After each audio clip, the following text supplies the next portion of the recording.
welcome back to my channel for a video that I'm actually really excited to do. I know this is definitely a trend and people have been doing it a lot, but I want to be a part of it, and it's reacting to things that you assume about me. I'm excited to see your assumptions, see how many of them are true, how many of them aren't true. I'm gonna be completely honest with you though and let you know if the things that you assume aren't true or not. I asked on my Instagram, which if you don't follow me on Instagram, I will put my @ right down here so that you could be a part of similar videos to this in the future. Oh man. Here we go. I've already looked through a few of these and I will say that y'all have been a little bit nicer to me than I was expecting. Actually, a lot of bit nicer to me than I was expecting. But I'm gonna also try to find the like really honest, harsh ones and react to those as well. Let's see what you assume about me. Here's a good one, because this one seems very honest. It says, you're not as bubbly off camera as you are on camera. I would say that is true depending on the circumstance. I definitely am more bubbly when I'm talking to people than when I am alone. And so when I'm on camera, I feel like I'm talking to a friend. So I am how I am when I talk to my friends, if that makes sense. But on the reverse, whenever I'm just like sitting in bed, working, sitting at my desk, editing, whatever, I'm definitely a lot more calm because I'm in a kind of different mental space. I'm not in like my chatty space, you know? So I would say that that's true, but also false. Here's a good one. Someone assumes that Brooke and I talked about marriage in the first month of dating, and that is true. I date to marry, or I dated to marry. I don't want to waste my time. If you're not marriage material, then don't waste my time. Don't waste my heartbreak, you know? So we definitely talked about it very early on. I had concerns too with the fact that I really wanted to live in LA, and I knew that he didn't really like LA. And so early on in dating, I kind of told him like that would be a deal breaker for me. I moved here for LA and I sacrificed my dreams for a guy once, and I'm never gonna do that again. So if that's a deal breaker, that's fine. Let's just cut things off now before it gets too serious. And that's when he said, no, I could see a future with you. I could see a future in LA. I'm willing to make that sacrifice for you. And that's actually the first time he told me he loved me too. We were only dating for like 3 weeks at that point, but it was very cute. So yeah, we talked about those hard-hitting questions early on because like I said, I don't want to waste my time.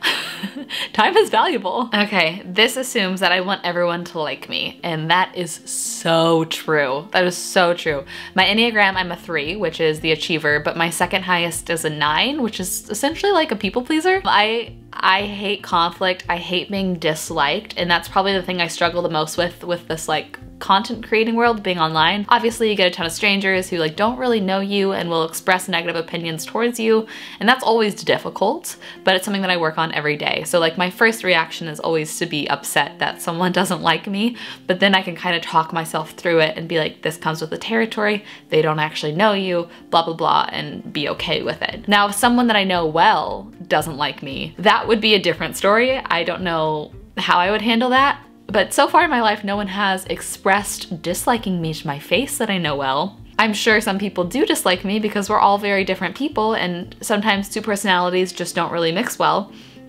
But thankfully no one's really expressed that to me yet, so I'll deal with that when I get there, if I get there. I had a few people say, you were raised in a wealthy family, you grew up, how was that other one phrased? Basically, you grew up with money, you grew up not having to worry about money, etc., etc.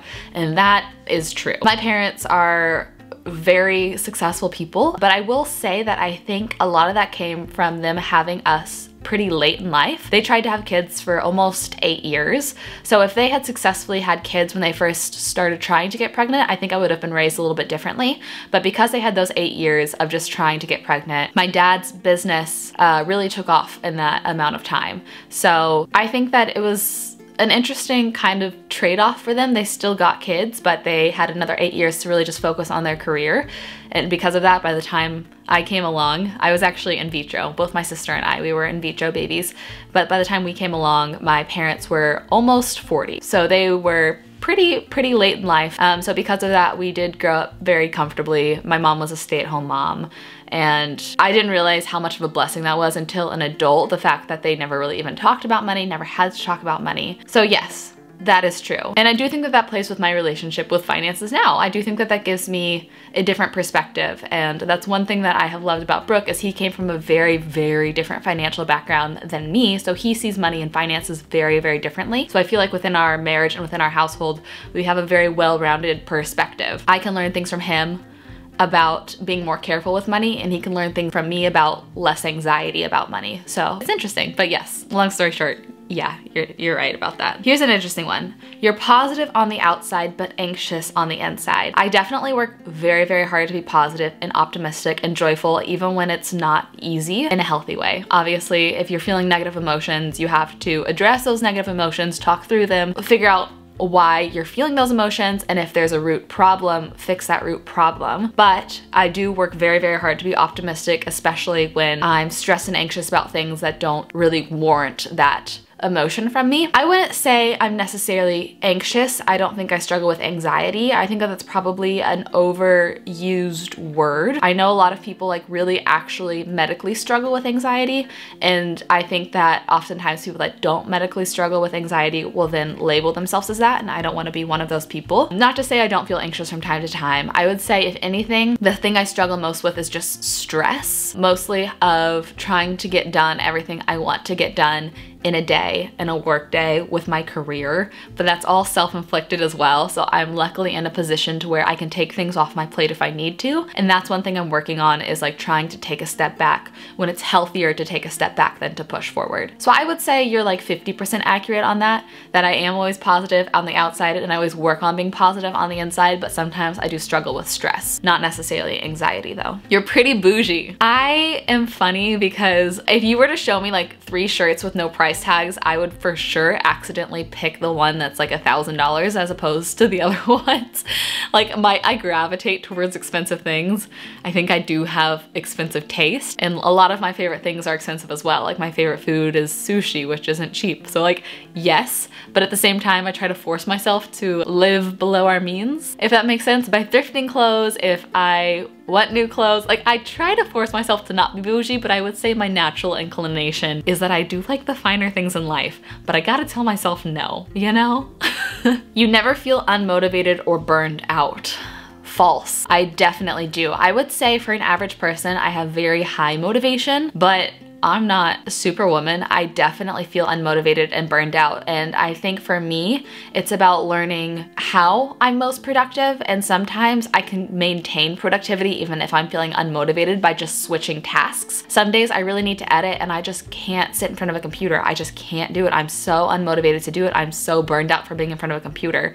But what sounds fun is filming. So I'll be like, it's fine. I can edit that tomorrow. I'm just gonna film another video today and get ahead in that area, and then edit tomorrow when editing sounds fun. So I would say I definitely have learned myself to the point to where I can maintain productivity, but I do feel unmotivated and burnt out often. And if I need to take a step back and try to just like stop myself from working, I will. This is so fun. Here's a good one. It says, you and Brooke are wise with money and you're focused on saving for your future. I would say true. We always live significantly below our means and we're always very intentional about setting money aside every single month. I know I always talk about like trying to be somewhat diligent with my finances, but at the same time too, the only time I really like vlog my actual life is on weekends when we're less diligent with our finances. So it may not seem like I am as diligent as I say, but we do definitely significantly live below our means, and I'm always trying to learn about different ways to do my business smarter and to invest and every single thing like that so that I can prepare myself for the strongest future possible. Which actually is a perfect opportunity to go ahead and mention today's sponsor for our video. This video is sponsored, and it's sponsored by Skillshare. Skillshare is one of the platforms that I learn the most about finances and business smarts so that I can have a strong future. And if you're not familiar with Skillshare, I'll let you know about them. So Skillshare is an online learning community where you pay for a membership and you have unlimited access to these classes on their website. And there's a super wide array of classes, from more businessy type classes to more creative classes like hobbies and passions. So it's super well-rounded, and it's also definitely affordable. If you purchase an annual membership with Skillshare, it comes to less than $10 a month. And this is something that has been very helpful in this time as well. Staying inside, having this extra time on our hands with social distancing and everything like that, I've tried to make it an opportunity to better myself and to learn more. In a class that I'm really excited to start taking this week, I have it pulled up, I will read it to you. It's called Going Freelance, Building and Branding Your Own Success, which quite literally is what I'm doing with my life right now. I'm also trying to figure out how to navigate freelance during this kind of time of uncertainty and and being able to gather as much knowledge as possible about my job and my finances will set me up for the most success in my future, especially right now when everything is just kind of up in the air. So that's one of the many ways that I have been learning about how to be the best version of myself and how to be smart with my money and my business. And if you're interested in Skillshare, whether it be for your business or just as a fun way to learn new hobbies or learn new skills, I'll go ahead and link my link down below. And with this link, you can actually try the premium membership for 2 months for free. So like no catches. It's definitely a good thing to do during this time. Take that opportunity to learn some things for free, to be entertained for a while for free. It's a really good deal. So thank you Skillshare for sponsoring this video. And thank you Skillshare for making me a better human. And that being said, let's see what other things people think of me as a human. Ooh, interesting. So this person said you want a big family in the future. And a couple other people said you want a lot of kids, you want kids soon, all that type of thing. I actually only want 2 kids and I'm in no rush to have kids. I don't think Brooke is in a rush either. In my ideal world, I think I would have kids probably in 5 to 6 years. I would like to start trying at age maybe 28. I just turned 23 and I would like to have 2 kids between the ages of like 28 and 32, give or take. Who knows if my opinions on that will change in the future. My opinions are always changing, but at least for the last couple of years, that has been my kind of vision of my own future, is 2 kids in my late 20s, early 30s. This person assumed you and your husband never fight and argue. I would say that's relatively true, but not in the healthiest way. Like, it's my fault. I hate conflict. And I've talked about this in the past. It's something I'm always trying to work on, is like expressing what I'm thinking and feeling in a healthy way, because I often just don't express any negative emotions at all. So because of that, we don't often fight or argue, but I'm working on being more open when I need to say something important. Even if that does turn into like a discussion that you could maybe call an argument, I need to be less afraid of doing that with honestly everyone in my life. I have never been in a fight or argument with anyone in my life, except maybe my mom like once or twice, but you know, preteen years.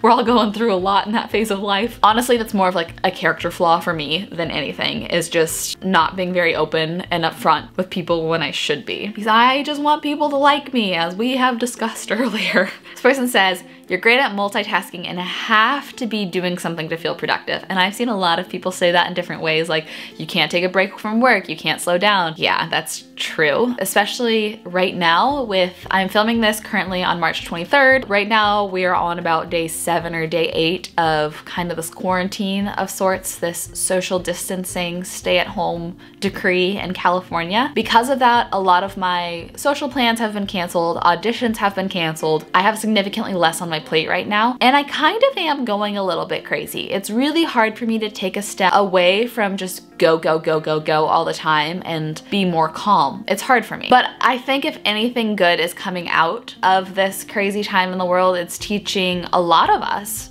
to take a step back and to kind of calm the heck down and do things like stretch before bed and do things that might not be productive but be good for yourself. So that's where I am with that right now. But yes, you are right. Let's find one final one. This is a happy one to end on. It says you love hugs, and yes, I love hugs. My love language is touch, which has also been hard during this time because I can't go hug all my friends, and as soon as I can see my friends again, I'm gonna hug them so hard. But I love hugs. Yeah, long story short, yeah, the answer is yes. Speaking of love, I love y'all so much. I hope that you have the best rest of your day. I hope you're staying safe and healthy and well, and I will see y'all in a video very soon. Bye!